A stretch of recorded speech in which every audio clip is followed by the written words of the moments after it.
Hello बच्चों, हमारे YouTube channel पर आपका स्वागत है। आज हम बात करेंगे class 10th mathematics chapter 5 arithmetic progression.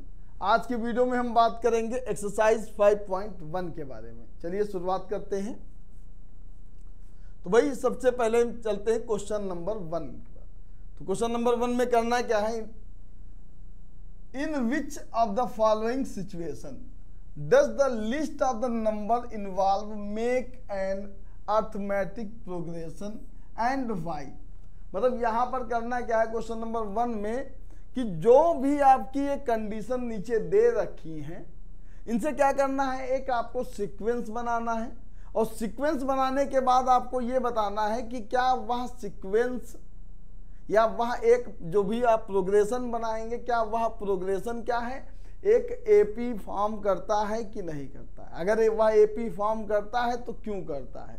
तो हमने आपको बताया था पहले ही कि भाई कोई सीक्वेंस अगर एपी फॉर्म करता है, जैसे आपका ए और ए प्लस डी या ए प्लस 2d, तो ये एपी अगर फॉर्म करेगा इसका एक ही रीजन है। क्यों में अगर आंसर देना हो तो बस एक रीजन है, वह रीजन ये है कि हर एक कॉन्जुगेटिव टर्म के बीच का जो डिफरेंस आता है अगर वह सेम हो जाता है देन हम कह सकते हैं कि जो भी सिचुएशन है वह एक एपी फॉर्म करता है। तो भाई आप पहले सिचुएशन पढ़ते हैं, उससे हम क्या बनाएंगे, एक सीक्वेंस बनाएंगे और सीक्वेंस बनाने के बाद का काम है कि हर एक सीक्वेंस के कॉन्जुगेटिव टर्म के बीच का हम कॉमन डिफरेंस देखेंगे। अगर वह सेम आता है तो वह एपी फॉर्म करेगा। जैसे भाई पहला आपका क्वेश्चन दे रखा है, the taxi fare after each kilometre, मैंने इन्होंने बताया कि हर एक किलोमीटर का दे रखा है, फेयर दे रखा है। When the fair is ₹15 for the first kilometre, इन्होंने बताया है कि भाई पहले किलोमीटर का जो टैक्सी फेयर है, टैक्सी का किराया है, वह क्या है 15 रुपये है। और उसके बाद उन्होंने बताया है, सिचुएशन दिया है, and ₹8 for each additional kilometre. Additional kilometre का मतलब हो जाएगा कि उसके बाद जितने भी वह किलोमीटर ऐड करता जाएगा या प्रति किलोमीटर जैसे जैसे वो बढ़ता जाएगा उसका जो किराया है वो 8 रुपये है। एकदम सिंपल सा दिया है कि टैक्सी का किराया पहले किलोमीटर के लिए 15 और फिर हर एक नेक्स्ट किलोमीटर के लिए उसका 8 रुपये है। तो यहां लिख देंगे क्या, fair of taxi for first kilometre. भाई फर्स्ट किलोमीटर के लिए क्या फेयर है, वो दे रखा है ₹15। पहले किलोमीटर के लिए क्या है ₹15। चलिए अगले किलोमीटर के लिए बढ़ते हैं, fair of taxi for second kilometre. भाई अगला किलोमीटर जब जाता दूसरा किलोमीटर तो उसमें इन्होंने बताया है कि भाई अगले किलोमीटर में अगर और 1 किलोमीटर अगर आप जाते हैं तो आपका उसका चार्ज दे रखा है 8 रुपये फॉर ईच। हर एक एडिशनल किलोमीटर के लिए 8 रुपये है। तो भाई पहले का 15 हो गया, उसमें 8 और ऐड कर देंगे तो 2 किलोमीटर अगर आप जा रहे हैं तो टोटल किराया आपका हो जाएगा 23। और ऐसे ही अगर आप तीसरे किलोमीटर के लिए जाते हैं, थर्ड किलोमीटर पे जाते हैं, तब क्या होगा, आपका 8 रुपये और ऐड हो जाएगा और 8 रुपये और ऐड होगा तो ये हो जाएगा ₹31। और ऐसे ही अगर फोर्थ किलोमीटर के लिए जाते हैं तो भाई अगर आप 4 किलोमीटर जाते हैं तब आपका टैक्सी का जो फेयर होगा 31 में 8 और ऐड हो जाएगा, ये हो जाएगा 39। चलिए ये 4 कंडीशन हमने अभी ले ली है, ऐसे और बढ़ता जाएगा। हर एक अगर 5th किलोमीटर का निकालेंगे तो 39 में 8 और ऐड हो जाएगा, ऐसे ही बढ़ता जाएगा। तो अब ये जो सीक्वेंस हमको मिल गया है, अब सीक्वेंस को देखेंगे कि यह एपी फॉर्म करता है या नहीं करता है। तो भाई इसका सीक्वेंस हमें जो मिला है वो मिला है पहला 15, उसके बाद है 23 और उसके बाद है 31 और 39 और ऐसे ही जाता रहेगा एंड सो ऑन। अब देखते हैं ना कि इनके बीच का कॉमन डिफरेंस निकालते हैं, कॉमन डिफरेंस सेम है या नहीं है। तो उसके लिए हम क्या करेंगे, a2 माइनस a1 करेंगे। a2 माइनस a1 का मतलब होता है आप सेकेंड टर्म से फर्स्ट टर्म को माइनस कर लो। तो भाई सेकेंड टर्म है आपका 23 और माइनस करेंगे 15 और इसको माइनस करने पर आ जाएगा 8 और इस तरह a3 माइनस a2 निकाल लो। a3 से a2 माइनस करेंगे तो आ जाएगा 31 माइनस 23 और ये भी आ जाएगा 8 और आ जाएगा a4 माइनस a3 करेंगे तो ये आ जाएगा 39 माइनस 31 इक्वल टू 8। अभी तो हमने 4 टर्म के बीच का देखा, लेकिन हर एक टर्म के बीच का कॉमन डिफरेंस सेम है, कांस्टेंट है। तो हम कह सकते हैं कि भाई ये जो आपकी सिचुएशन है वो सिचुएशन क्या है, एक एपी फॉर्म करता है। तो यहां लिखेंगे क्या, it is form of an AP, ये एक एपी फॉर्म करता है बिकॉज ऑफ, रीजन में लिख देना, because of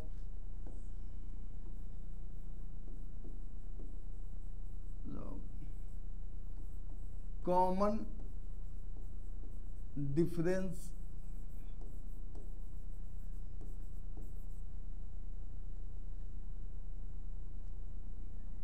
between each consecutive term are constant, भैया रीजन में हमने लिख दिया कि ये एक एपी फॉर्म करता है। रीजन में क्या है, क्योंकि हर का एक कंसेक्यूटिव टर्म के बीच का जो कॉमन डिफरेंस है वो क्या है, कांस्टेंट है, वो बदल नहीं रहा है। चलिए इसके बाद देखते हैं सेकेंड कंडीशन को देखते हैं। तो सेकेंड कंडीशन क्या दे रखी, इन्होंने कहा है the amount of air present in a cylinder, एक सिलेंडर है, उस सिलेंडर में एयर प्रेजेंट है। भाई जितनी एयर प्रेजेंट होगी एक सिलेंडर में वो इक्वल होगी वॉल्यूम ऑफ सिलेंडर के, मतलब जितना उस सिलेंडर का वॉल्यूम होगा उतना ही एयर उसमें प्रेजेंट होगी। अब अच्छा कहा क्या गया है, व्हेन वैक्यूम पंप, क्या किया जाता है, उस सिलेंडर को वैक्यूम किया जाता है, प्रेशराइज करते हैं, तब क्या होता है, एक बार वैक्यूम करने पर रिमूव हो जाती है एयर, रिमूव होती है कितनी, 1/4 of the air remaining in the cylinder at a time. करना मतलब होता क्या है कि भाई एक मान लेते हैं सिलेंडर है, ये है आपका एक सिलेंडर और इस सिलेंडर में क्या है, एयर प्रेजेंट है और एक बार हमने क्या किया, इसको वैक्यूम किया, ऐसे वैक्यूम कर दिया। अब एक बार वैक्यूम करने पर क्या होता है, 1/4 ऑफ सिलेंडर मतलब एयर, मतलब 1/4 ऑफ वी हमने लिखा, वी हमने क्या लेट किया है कि ये इस सिलेंडर का वॉल्यूम है। वॉल्यूम क्या होता है, वॉल्यूम होता है जितना अमाउंट होता है किसी के अंदर, किसी वेजल के अंदर जो प्रेजेंट होता है वो वॉल्यूम कहलाता है। तो इस सिलेंडर के अंदर जितनी एयर प्रेजेंट होगी वो उसके वॉल्यूम के इक्वल होगी। और इन्होंने कहा कि एक बार जब इसको वैक्यूम करते हैं तो कितनी एयर बाहर आती है, 1/4 air present in the cylinder. तो भाई इस समय सिलेंडर में एयर कितनी प्रेजेंट थी, V, 1/4 ऑफ V निकाल लेंगे तो 1/4 इंटू V करेंगे, इतनी ये बाहर हो जाएगी। उसके बाद रिमेनिंग देखेंगे कि कितनी बच गई, जितनी बच जाएगी उसको फिर वैक्यूम करेंगे तो फिर 1/4 बाहर जाएगी, फिर जो बच गई उसका फिर 1/4 बाहर जाएगी। ऐसा प्रोसेस चलता रहेगा और ये सिचुएशन को आपको बताना है कि ये केपी फॉर्म करेगा कि नहीं करेगा। तो भाई हम चलिए चलते हैं, करते हैं एक बार। तो यहां पर हम लेट कर लेते हैं, let amount of air, let amount of air present, कोई नंबर ले लेते हैं। चलिए नंबर ले लेते हैं ले लेते हैं एक नंबर 640 मीटर क्यूब। हमने वॉल्यूम ले लिया कि भाई वो सिलेंडर जो था उस सिलेंडर में टोटल कितना था, 640 मीटर क्यूब था, इतना उसके अंदर एयर प्रेजेंट थी। कोई भी ले सकते हैं, वी ले सकते थे, लेकिन यहाँ पर नंबर ले लिया जिसको कैलकुलेट करना थोड़ा इजी होता है, इसलिए हमने ले लिया 640 मीटर क्यूब उसका पहले से था। अब क्या होता है कि जब उसको वैक्यूम किया जाता है तब उसके पास कितना सिलेंडर रिमूव होती, 1/4। तो यहां लिख देंगे क्या, व्हेन अ वैक्यूम, अब वैक्यूम किया जाता है, वैक्यूम पंप किया जाता है, तो कितनी एयर जो होती है, 1/4 of air remaining in the cylinder at a time. अच्छा, remove when a vacuum pump, तो हम निकालेंगे क्या, अमाउंट ऑफ एयर रिमूव, कितना अमाउंट एयर जो है वो रिमूव हुआ है। तो यहां लिखेंगे क्या, अमाउंट ऑफ एयर रिमूव, कितना अमाउंट एयर जो है वो रिमूव होता है।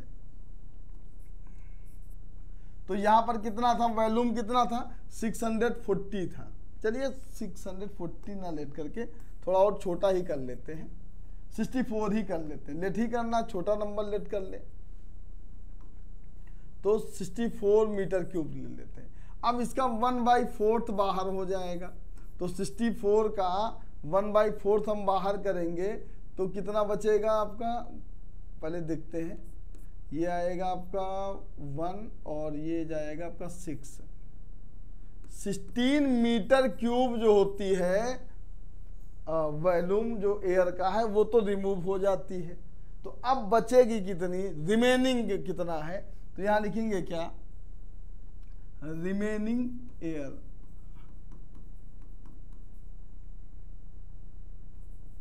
तो भाई रिमेनिंग एयर कितनी हो जाए, बच जाएगी 64 था पहले, और उसके बाद 16 हो गई माइनस, 16 उससे निकल गई, अब बचेगा 48 मीटर क्यूब।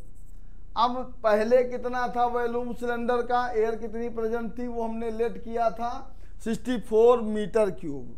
एक बार उसको वैक्यूम किया जाता है तब कितनी एयर बाहर आई, 16 मीटर क्यूब। अब देखेंगे कि बच कितनी जा रही है, मतलब दूसरी कंडीशन में कितनी एयर, एक बार वैक्यूम करने के बाद एयर कितनी बचती है, 48 मीटर क्यूब। अब इसके बाद हम फिर से निकालेंगे remove cylinder, sorry remove air निकालेंगे। तो यहां लिखेंगे amount of air remove, amount of air remove. अब कितना भाई एयर रिमूव हुई है, तो अब 1/4 कितनी दोबारा दूसरी कंडीशन में कितनी बची थी, 48। तो 48 का 1/4 निकलेगा तो ये कितना हो जाएगा, ये 12 मीटर क्यूब हो जाएगा। तो भाई दोबारा जब आप पंप कर रहे हैं, क्योंकि अब तो बची है कितनी, 48 मीटर क्यूब, तो अब जो बची है उसका 1/4 बाहर करेंगे, तो उसका 1/4 बाहर करेंगे कितना हो जाएगा, 12 मीटर क्यूब। अब जो 12 मीटर क्यूब बाहर हो जाएगी तो बचेगी क्या, तो यहां लिख देते हैं क्या, remaining air, remaining air.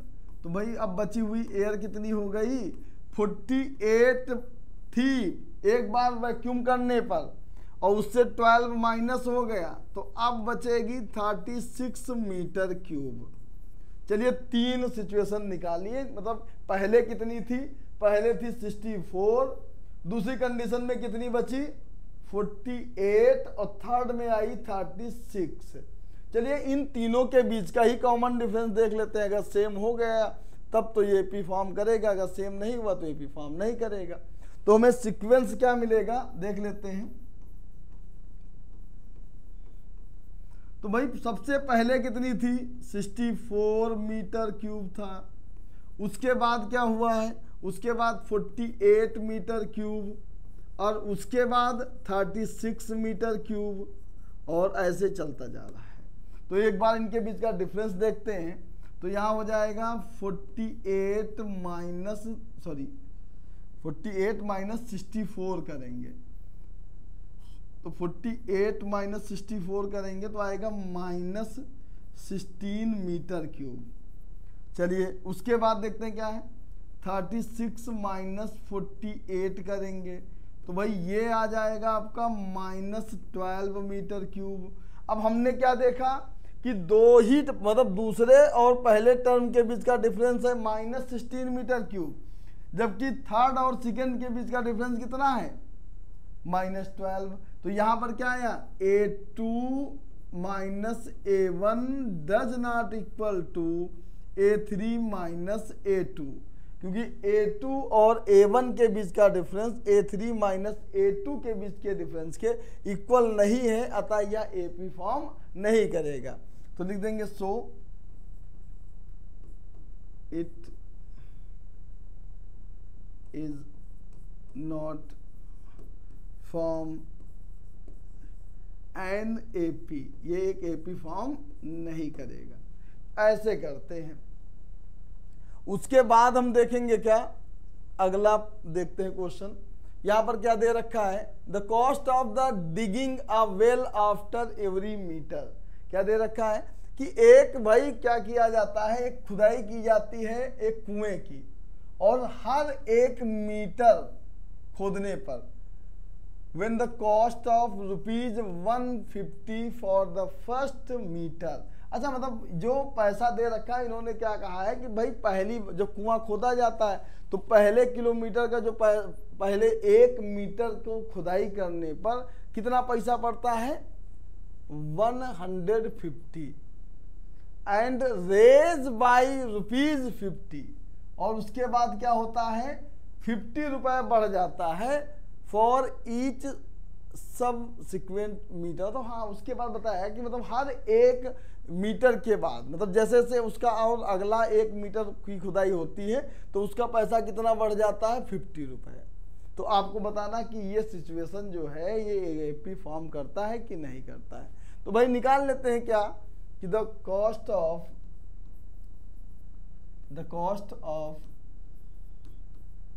digging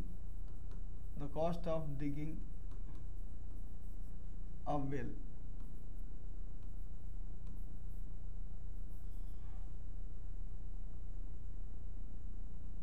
for the cost of digging a well for first meter, पहले मीटर के लिए कितना कॉस्ट दे रखा है ₹150। और ऐसे सेकेंड मीटर के लिए क्या हो जाएगा, निकाल लेते हैं। अगले सेकेंड मीटर के लिए, अगले मीटर का पैसा जैसे भी 1 मीटर और खोदता है बंदा तो उसको 50 रुपए प्लस हो जाते हैं। तो भाई अगले मीटर के लिए हो जाएगा 150 में 50 ऐड हो जाएंगे तो 200 हो जाएगा। अब जो उसका 3rd किलोमीटर आप डिग करेंगे खोदेंगे तो उसमें 50 और बढ़ जाएगा तो 250 हो जाएगा। और 4th का निकाल लेते हैं एक बार और, तो 4th का 50 और बढ़ जाएगा तो 300 हो जाएगा। ये तो एकदम सिंपल कंडीशन थी कि भाई पहला मीटर मतलब 1 मीटर आप खुदाई करते हैं तो आपको पैसा मिलेगा कितना 150।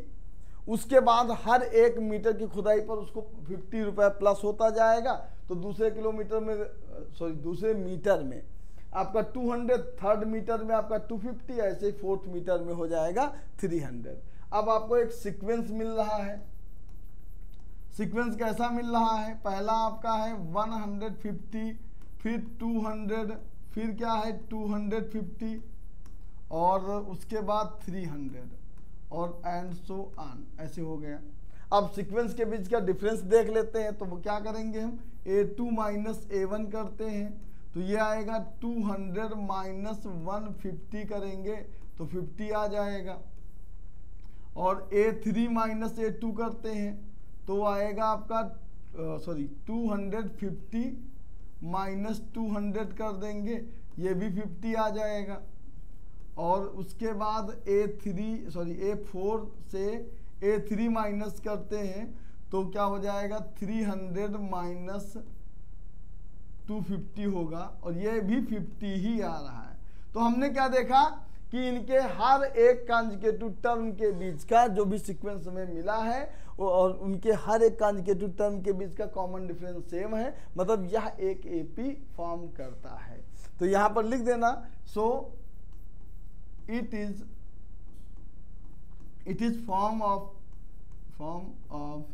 N AP because of the common difference between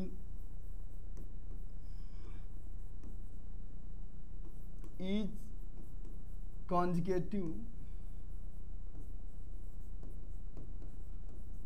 term are constant. ये क्या है? कांस्टेंट है। कॉमन डिफरेंस क्या है? हर एक कॉन्जिक्यूटिव टर्म के बीच का क्या है? कांस्टेंट है। इसलिए जो होगा यह एक एपी का फॉर्म करेगा। चलिए इसके बाद हम फोर्थ पे चलते हैं। फोर्थ नंबर पे क्या दे रखा है?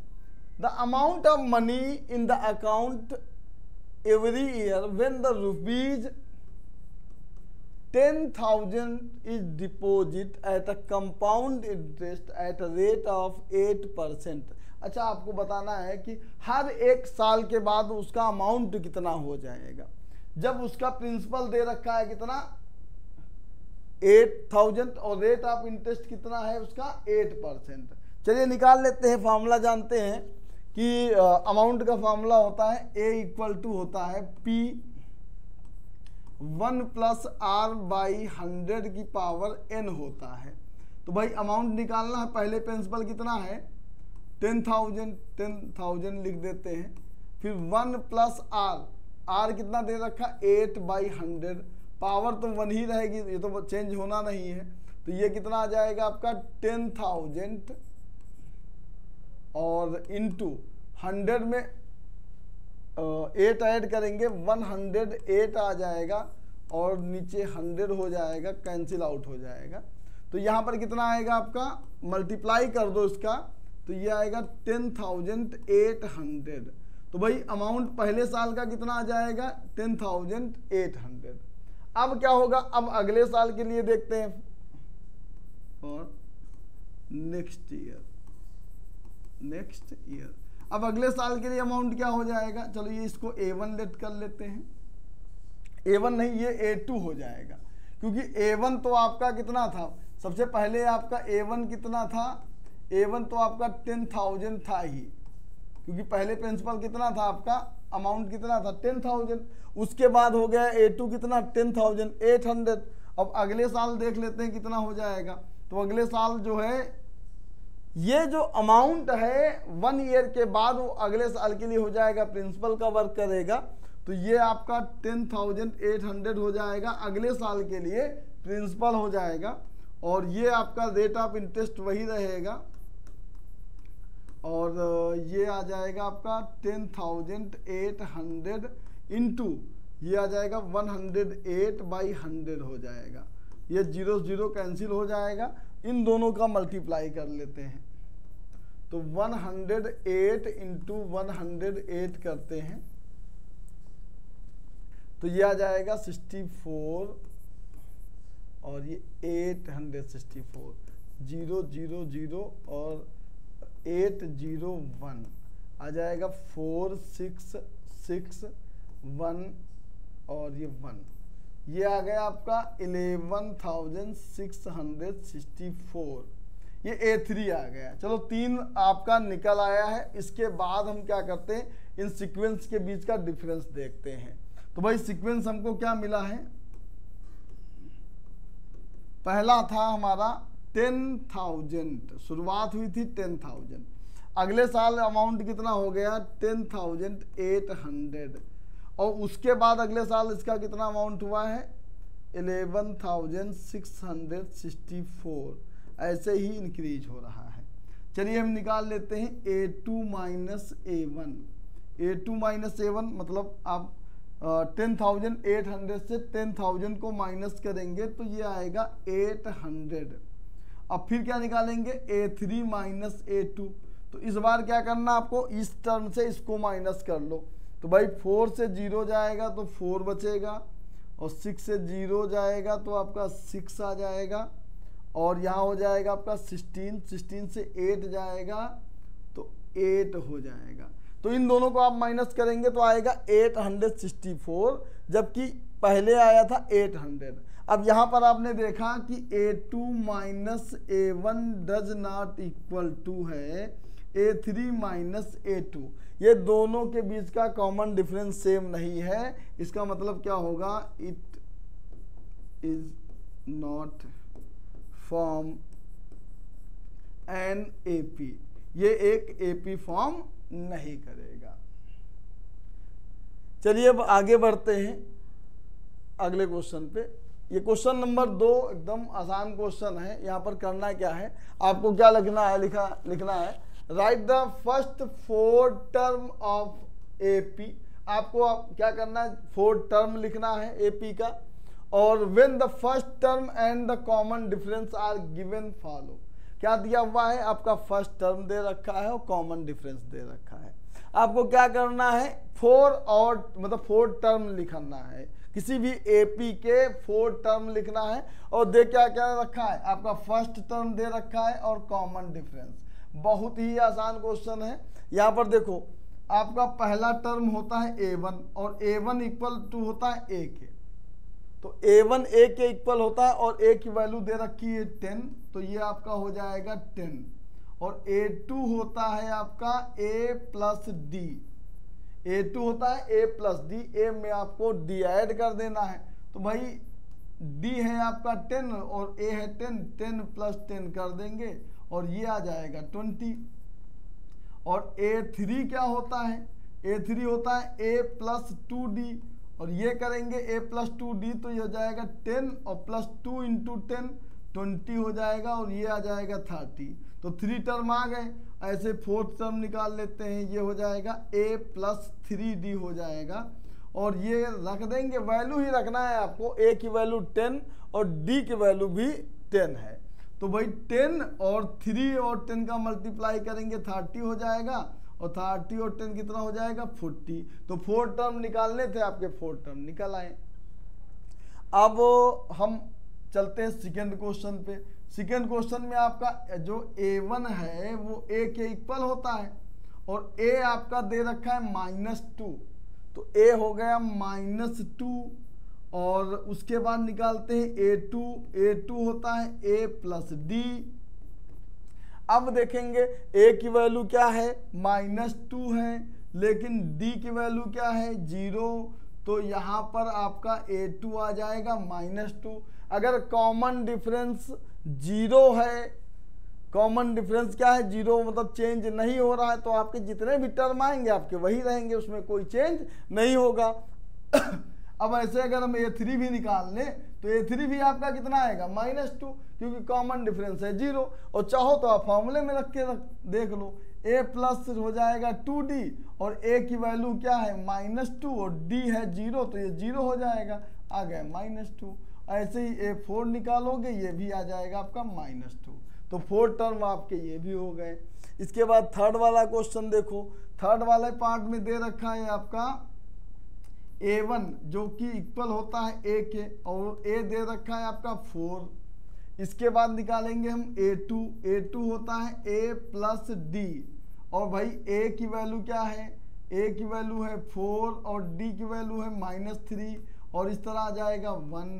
तो सेकेंड टर्म आ गया 1, फर्स्ट टर्म आ गया 4, और निकालते हैं थर्ड टर्म। तो थर्ड टर्म होता है A प्लस 2D। A की वैल्यू क्या है 4, और प्लस 2 इंटू D की वैल्यू क्या है -3, तो ये हो जाएगा आपका 4 -6, और ये आ जाएगा -2। अब निकालेंगे A4, A4 आएगा A प्लस 3D। तो भाई A है आपका कितना 4, और प्लस 3 इंटू D कितना है -3, तो ये आ जाएगा 4 -9, और ये आ जाएगा -5। तो तो इस तरह करने एकदम सिंपल सा। सेकेंड पार्ट बहुत इजी है, आपको बस 4 टर्म निकालने। ए और डी आपका गिवन है, फॉर्मूला जानते हैं। A1 A के इक्वल होता है, A2 A प्लस डी के इक्वल होता है, A3 A प्लस 2D के, और A4 होता है A प्लस 3D के। यहाँ पर A और D की वैल्यू रखेंगे, आ जाएगा। चलिए देखते हैं अगला 2 पार्ट और है, यहाँ पर दे रखा है, इनको भी कर लेते हैं। तो यहाँ से देखेंगे 4th वाले पार्ट में A1 जो है जो A के इक्वल होता है और A की वैल्यू दे रखी है -1। तो भाई पहला टर्म आ गया आपका -1। इसके बाद हम निकालेंगे क्या, A2, और A2 क्या होता है, A2 होता है A प्लस डी, और A कितना है आपका -1 और D कितना है 1/2, और 2 ले लेंगे एलसीएम, तो 2 1 जा हो जाएगा 2 प्लस 1/2, और ये आ जाएगा -1/2। तो A2 आपका आ जाएगा -1/2। अब निकाल लेंगे A3 होता है A प्लस 2D, और A की वैल्यू क्या है, A की वैल्यू है -1, और 2 इंटू डी की वैल्यू क्या है 1/2, 2 से 2 कैंसिल, और ये आया -1 और +1।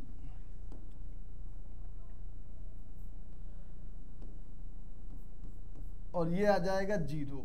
A4 निकाल लेते हैं भाई। A4 होता है A प्लस 3D, और A की वैल्यू क्या है, A की वैल्यू है -1 प्लस 3 इंटू 1/2, और यहाँ से आ जाएगा आपका -1 और प्लस 3/2, तो 2 1 जा 2 और प्लस 3/2 हो जाएगा, और ये आ जाएगा 1/2, ये आ जाएगा A4 हो गया। अब हम निकालेंगे क्या, 5th नंबर पार्ट करेंगे भाई। 5th नंबर पार्ट में A1 जो है A के इक्वल होता है, और A की वैल्यू दे रखी -1.25, तो A1 आपका हो गया ये। और उसके बाद A2 देखेंगे, ये है A प्लस डी, तो भाई A कितना है -1.25, और D है आपका, ये भी माइनस में है, तो लिख देते हैं -2.5। अब दोनों माइनस माइनस के हैं, तो इन दोनों को ऐड कर देंगे, और दोनों को ऐड करेंगे तो आ जाएगा -1.50 हो जाएगा, तो आपका A2 निकल आया। अब निकाल लेते हैं A3, ये आएगा A प्लस 2D, तो A की वैल्यू क्या दे रखी है -1.25, और 2 इंटू डी की वैल्यू क्या है, D की वैल्यू है -0.25। चलिए आगे सॉल्व कर लेते हैं। तो ये आ जाएगा -1.25 माइनस, इन दोनों का मल्टीप्लाई कर देंगे तो आ जाएगा -0.50, और ये दोनों भी ऐड हो जाएंगे तो आ जाएगा -1.75। तो ये आपका A3 आ गया। चलिए अब A4 निकाल लेते हैं। ये होता है आपका A प्लस 3D, तो A कितना है, A है आपका -1.125, और 3 इंटू डी की वैल्यू क्या है, D की वैल्यू है -0.25, और ये आ जाएगा आपका -1.25 -0.75, और इन दोनों को ऐड कर देंगे तो आ जाएगा -2.0। तो इस तरह आपका ये क्वेश्चन नंबर 4 ये भी हो गया है सॉल्व। इसमें कुछ नहीं करना था, एकदम सिंपल सा क्वेश्चन था। A और D की वैल्यू दे रखी थी, आपको 4 टर्म निकालने थे, और ये हो गया सॉल्व। अब इस वीडियो में आपका इतना ही, बाकी के क्वेश्चन को हम सॉल्व करेंगे अपने अगले वीडियो में। तब तक के लिए धन्यवाद।